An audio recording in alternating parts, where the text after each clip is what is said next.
University of South Dakota, head men's basketball coach Eric Peterson, student athletes Cruz Barrow Hunt and Tassos Camateros. We'll do our normal format of an opening statement with a coach. We'll go to questions for the student athletes. We'll dismiss the student athletes, come back to questions for coach. Again, please state your name and who your organization that you're with. Make sure everyone gets their turn. Go ahead with your opening statement, coach. Yeah, I thought we played well enough to deserve to win, right? And it always comes down to one play, but it's not always the last play that it comes down to, right? It's a game within a game, and you win or lose games throughout the game, not just one play. So I thought we played well enough. We gave ourselves a chance. As a coach, you know, when you lose some games and you just get beat, you got a sick feeling in your stomach, right? You're mad or whatnot. But when you think you played well enough to deserve to win, that's what really gets you as a coach, and I'm sure as a player too. So I thought we played great in the second half. Obviously scored 43 points, gave up a layup at the end, and had a chance with a layup at the end as well. So I'm proud of our team. Not the way we wanted to end. We will be back here though, and we will win games in this tournament. Go ahead with questions for the student athletes. We'll start right here. Eric, you Cruz, you go down with that injury there early in the second half, come back, just talk about how you feeling in there down the stretch and getting big shots. I think honestly, I really at the time felt it pretty heavily, and then kind of walked it off and didn't really feel it after that. I knew that I had to lock into what the game plan was going to be for us to give us a chance to win, and I'll try my best to do that. So, yeah. Go ahead, Matt. Matt Zimmer, Sioux Falls Live. Tassos, just what was your reaction to the final play? What did you see on the play to Damani? Obviously it was a really tough play. I think had like 4 guys on it, basically jumping, contesting that shot. I don't know if we would follow or not. All I'm going to say, I think we executed well, last play, and obviously we didn't make it, but, I'm just disappointed that it came down to that, and, yeah. How much does it hurt to lose a game like that? Yeah, for sure it hurts. It's, these guys, the group is special to me and to everybody. It just hurts for sure. Just the same question for you, Cruz. I just talked about just how the season as a whole and just the team and just the feeling in the locker room back. Yeah. The season was really good. Honestly, I enjoyed the season. I think Coach Peter did a great job of bringing us in and bringing us together, and putting us into a new kind of system, and he integrated us into it really well, and I think we fed off that, and we had some highs and lows, and you can tell by our emotions and the emotions in the locker room after the game that how much it meant to us to play for each other and play for Coach Peter and our staff and our school, and yeah, it's gutting for sure, and Coach says that it is about all the plays that come down to it, and we tried our best and did what we could. So yeah. We'll go last question right here. Tassos, does it feel like there's some momentum here though? I mean, today obviously you got the fans energized here. There was some excitement. That's the kind of stuff you guys have been talking about. You finished the season pretty strong. Yeah, for sure. It's amazing, seeing all the fans out there, the energy, and obviously we feed off of that. And I think it was an amazing atmosphere overall, even before the tournament. I feel like, we're playing at home and everything. The fans are really supportive, and we love that, I feel like our whole team is very close, and that's what people understand about it, that we're, family actually. And that's why I feel we get all the support. And I mean, as you said, it was a good season overall, and I feel like it was just down to a play that it's tough, just tough. But as I said, I love this team. I love everybody, the coaching staff, the players, everybody. So it's just, it's a sick feeling right now, but eventually, I'm gonna be thinking back to it and be like, that's a team that I love to play with. Thanks, guys. You two can head back to the locker room. Thank you, guys.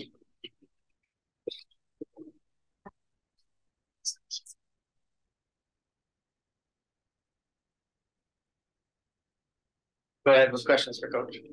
Eric, what do you think on the last play? I'm not sure I can comment on the last play. When you talk to the player, and Damani's one of our toughest kids and never complains about anything. And ironically, about 2 weeks ago, when we had a little adversity with our team, I met with Mason and Damani and just said, our program is going to be built on what you guys are about. They bring it every day in practice. They never complain. They show up. They're leaders. They're great people to be around. They love South Dakota. And so when you ask Damani what he felt, and maybe he feels it's a foul, you take his word for it, right?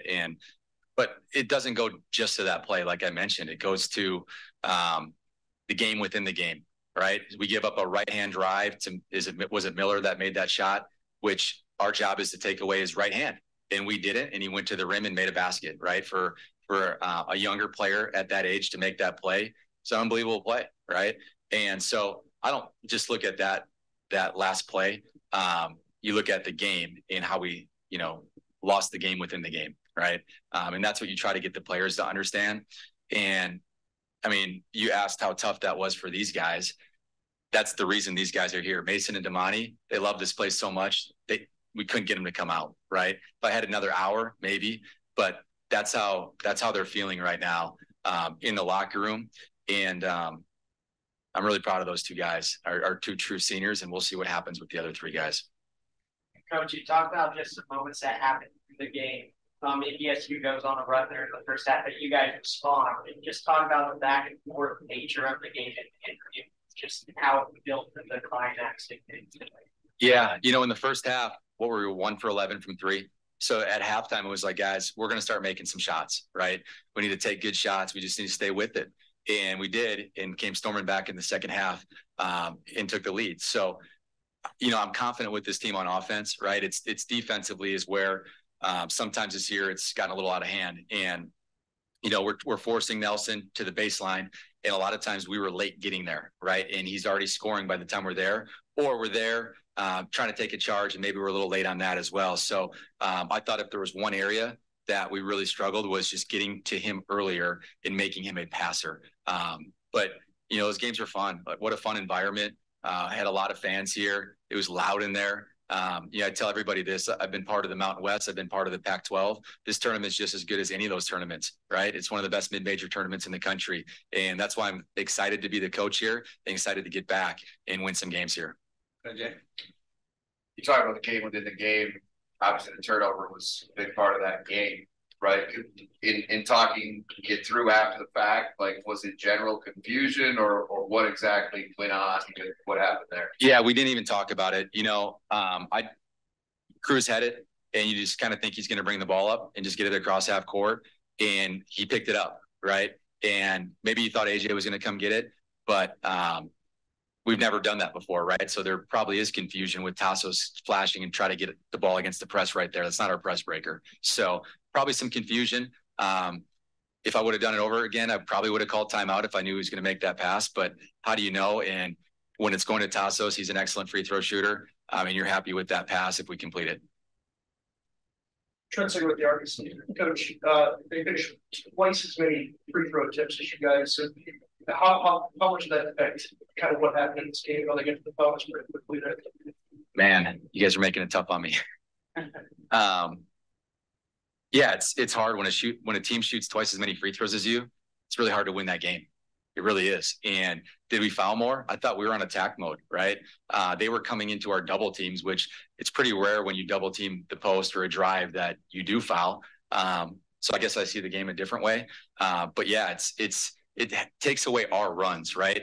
We always want to try to get to the free throw line and get fouled because it slows their runs down, right? So what happened to us? Same deal. They're shooting free throws. We can't get 2 or 3 baskets in a row with the stop, right? Because they're at the free throw line, and they missed some free throws too, right?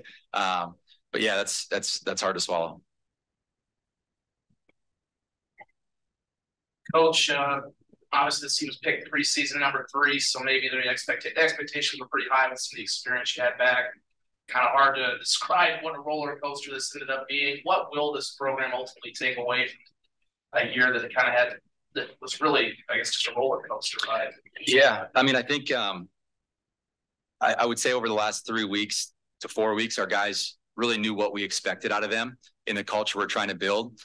It's my fault, right? I was out for a month, and I lost a month with these guys, and that's why it was really hard for me in the locker room afterwards, because I wasn't ready to be done with those guys yet, right? I got shortchanged by a month, and but that's on me. But I think they realize, if you can't defend consistently it's hard to win games, and it's hard to win games in a tournament style if you're not a great defensive team. And I've said this all the time. Other than the COVID year, the team that's gone to the NCAA tournament has been 1 or 2 in defense in the league every single year. So I think our guys know moving forward, that's where we're trying to get to.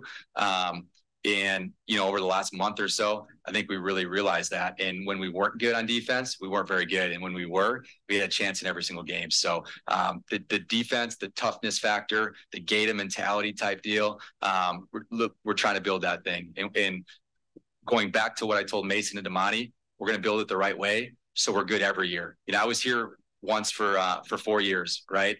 And I felt like when we did leave, that the program was set up for success, right? If we would have stayed, we would have been good for a long time because of what we built with the culture and the players that we had in our program. So I know it's not an easy task, but that's why I took the job, right? Because I believe in this place and I love South Dakota. So that's where this program's going. It's going based on everything Damani and Mason are about. And then we'll see what happens with those other 3 guys, but they're about the right stuff every single day. Don't complain, show up, lunch pal, they're ready to work, they're ready to lead. And that's what we will be about. Thanks, Eric. Thank you.